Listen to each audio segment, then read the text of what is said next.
मैं गरिमा अग्रवाल आप सभी का वंदन करती हूँ, अभिनंदन करती हूँ। आज हम आपके लिए लाए हैं चांद छठ व्रत कथा। यह व्रत भाद्रपद की कृष्ण पक्ष की षष्ठी तिथि को किया जाता है। इसमें चंद्रोदय व्यापिनी तिथि ली जाती है। इस व्रत को कुंवारी तथा नवविवाहित कन्या ही मुख्यतः करती है और चंद्रोदय होने पर अर्घ्य देती है। इसके पूजन के लिए पहले एक पाटे पर जल का कलश रखते हैं, उस पर रोली छिड़ककर 7 टीके लगाएं। एक गिलास में गेहूं रखें एवं ऊपर से इच्छा अनुसार रुपए रखें तथा हाथ में गेहूं के 7 दाने लेकर कहानी सुने। इसके बाद चंद्रमा को अर्घ्य दें। गेहूं तथा रुपए ब्राह्मणों को दे दें तथा चंद्रमा को अर्घ्य देने के पश्चात व्रत का पारण करें।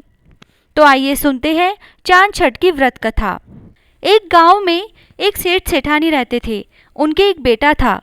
वे सब खूब ठाट बाट से रहते थे, लेकिन सेठानी रजस्वला हुई सारा काम करती थी। रसोई में सब चीज़ों को छूती थी और खाना बनाती, पानी भरती, रसोई में सारा काम कर लेती थी। थोड़े दिन बाद उसके बेटा हुआ। बेटा बड़ा हुआ और उसकी शादी हो गई, पोते पोती हो गए। कुछ दिनों के बाद सेठ सेठानी मर गए और अगले जन्म में सेठ जी बैल बने और सेठानी कुतिया बनी। दोनों अपने घर में ही वापस आ गए। सेठ सेठानी जानते थे कि पूर्व जन्म में यह हमारा ही घर था। अब बेटा बैल से खूब काम करवाता, हल चलवाता, पानी निकलवाता, दिन भर खूब काम में लेता। कुतिया घर के बाहर बैठकर घर की रखवाली करती थी। उनको वहाँ बहुत दिन हो गए। कुछ दिनों बाद श्राद्ध पक्ष में सेठ जी का श्राद्ध आया। श्राद्ध में बहुत सारे व्यंजन बनाए, खीर भी बनाई। खीर खुले आसमान के नीचे ही बन रही थी। उसी समय एक चील उड़ती हुई वहां से एक मरा हुआ सर्प का बच्चा खीर में गिरा गई। यह सब कुतिया देख रही थी। उसने सोचा, खीर जो भी खाएगा मर जाएगा। मुझे इसके बारे में पता है और घर में किसी ने नहीं देखा।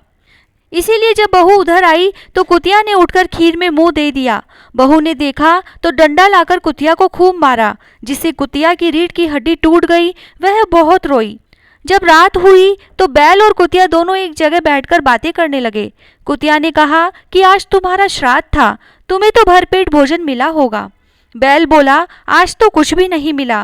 खेत पर काम भी दिन भर किया और बेटे ने कुछ खाने को भी नहीं दिया। बैल बोला, तुम्हें तो खाना मिला होगा। तब कुतिया बोली, आज तो मुझे भी कुछ नहीं मिला, क्योंकि आज घर में खीर बनाई थी और एक उड़ती हुई चील खीर में सर्प डाल गई। यह सब मैं देख रही थी। मैंने सोचा कि अगर ये खीर परिवार वाले खाएंगे तो मर जाएंगे। यह सोचकर मैंने बहू के सामने खीर में मुंह दे दिया। बहू ने यह सब देखकर मुझे बहुत मारा और मेरी हड्डी टूट गई। उसमें बहुत दर्द हो रहा है और खाने को भी कुछ नहीं दिया।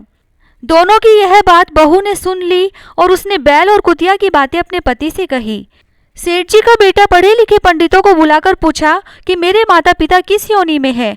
पंडितों ने देखा और बताया कि यह जो घर में बैल है वही तुम्हारे पिताजी हैं और जो कुतिया है वही तुम्हारी माँ है। तब बेटे ने उनके उद्धार के लिए पूछा कि इनको मोक्ष कैसे होगा।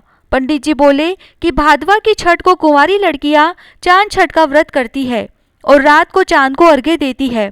जब वह लड़कियां अर्घ्य दे तब इन दोनों को वहां खड़ा कर दो। जो पानी की छींटे लगेंगे तो वैसे ही इनकी मोक्ष हो जाएगी। बेटा बोला कि इनको यह योनि कैसे मिली। तो पंडित जी बोले कि तेरी माँ रजस्वला होती थी, तब रसोई का सारा काम करती, वह खाना बनाकर अपने पति को खिला देती। इसी कारण ये दोनों इसी योनि में आए हैं।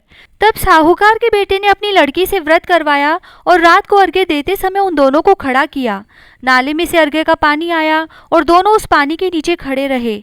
दोनों के छींटे लगते ही मोक्ष हो गई। हे ऊप छठ माता, हे चांद छठ माता, उन दोनों की योनि छुड़ाकर मोक्ष दिया, वैसे सबके पाप नष्ट करना। कहता न सुनता ने अपने सारे परिवार की रक्षा करना। बिंदाईक जी की कहानी। एक भाई और एक बहन थे। बहन का नियम था कि रोज अपने भाई का मुंह देखकर ही खाना खाती थी। रोज उठती, अपना सारा काम करती और भाई का मुंह देखने जाती। रास्ते में खेजड़ी के नीचे गणेश जी की मूर्ति, तुलसी माता हरी भरी, पथवारी माता हिंडोले ले रही थी। ऊपर से सूरज भगवान तप रहे थे। वो रोज भाई का मुंह देखने जाती और कहती, भगवान मुझे अमर सुहाग देना, अमर पीहर वासा देना। ऐसा कहती हुई जाती। परंतु रास्ते में झाड़ झंगाड़ थे, जिससे बहन के पैर में कंकड़ पत्थर और कांटे चुभते।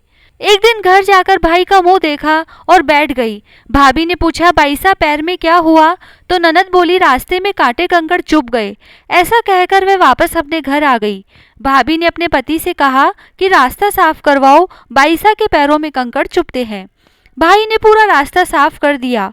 गणेश जी पटवारी का स्थान भी उठाकर साफ कर दिया। इससे भगवान नाराज हो गए और उसे वहीं सोता रख दिया। पत्नी रोने लगी और लोग लोकाचार करके ले जाने लगे। तो पत्नी बोली, रुक जाओ, अभी मेरी ननद आएगी, अपने भाई का मुंह तो देख लेने दो, नहीं तो वह खाना नहीं खाएगी। तो लोग बोले, आज तो खा लेगी, कल किसका मुंह देखेगी? परंतु कुछ बुजुर्ग आदमी कहने लगे, थोड़ी देर रुक जाओ, क्या बिगड़ जाएगा। इधर बहन रोज की तरह भाई का मुंह देखने निकली। उसने सारा रास्ता साफ किया हुआ देखा तो बहन ने वापस खेजड़ी की डाली लगाई, गणेश जी तथा 7 कंकड़ लेकर पटवारी बैठाई, तुलसी माता रोपी और पैर पकड़कर बोली, हे भगवान, अमर सुहाग देना, अमर पीहर वासा देना। ऐसा कहकर आगे जाने लगी तो भगवान ने आवाज देकर कहा, बेटी वापस आकर खेजड़ी के 7 पत्ते ले जा, जाकर तेरे भाई को कच्चे दूध में घोलकर छींटे दे देना, तेरा भाई उठ बैठेगा। बहन ने सुना तो वापस मुड़कर देखा तो वहां उसे कोई नहीं दिखा, पर उसने सोचा जैसा सुना वैसा कर लेती हूँ। 7 पत्तियां लेकर भाई के घर आ गई तो देखा भाभी रो रही थी, लोग बैठे थे। उसने घर के अंदर जाकर दूध लेकर उसमें पत्ते घोले और भाई के छींटे दिए। भाई उठकर बैठ गया और बहन से बोला, आज तो बहुत गहरी नींद आई। बहन ने बोला, ऐसी नींद तो दुश्मन को भी ना आए। भैया तुमने रास्ता क्यों साफ किया था? भाई बोला, तेरी भाभी ने कहा था। बहन बोली, तुमने रास्ता साफ किया तो भगवान का रास्ता भी साफ किया, इससे भगवान नाराज हो गए। जब मैं आई तो वापस उन्हें ऊंचे बिठाकर आई हूँ।